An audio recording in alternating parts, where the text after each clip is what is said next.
بسم اللہ الرحمن الرحیم۔ السلام علیکم ورحمۃ اللہ وبرکاتہ۔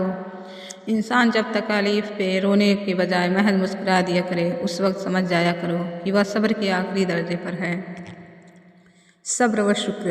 جس شخص کو اللہ تعالیٰ کے ہر کام میں حکمت سمجھ میں آ جائے، وہ زندگی میں کسی بھی واقعے کے رونما ہونے پر شکوہ نہیں کرتا، صرف تسلیم کرتا ہے۔ مصیبت کا مقابلہ صبر سے اور نعمتوں کی حفاظت شکر سے کرتا ہے۔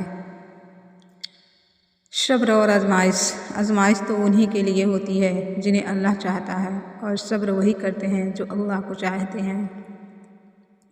آپ صبر کرتے رہیں، یقیناً اللہ تعالیٰ نیکی کرنے والوں کا اجر ضائع نہیں کرتا۔ صبر کی ایک بات بہت اچھی ہے، جب آ جائے تو کسی کی طلب نہیں رہتی۔ بے شک مشکلات میں صبر کر لینا شکایت کرنے سے بہتر ہے۔ صبر خدا سے محبت کی دلیل ہے۔ بے فکر ہو جاؤ، اللہ پاک مخلص دلوں کے ساتھ کبھی ناانصافی نہیں کرتے۔ اپنے رب کے سوا ہمیشہ خوش رہنے کا مطلب یہ نہیں کہ سب ٹھیک ہے، اس کا مطلب یہ ہے کہ میں نے فیصلہ کر لیا ہے کہ اپنے رب کے سوا اپنے دکھ کسی کو نہیں دکھائیں گے۔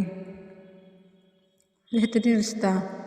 جو شخص تمہارے خون میں سے نہ ہو مگر پھر بھی تم کو عزت دے اور پیار دے تو بے شک وہ تمہارے لیے بہترین رشتہ ہے۔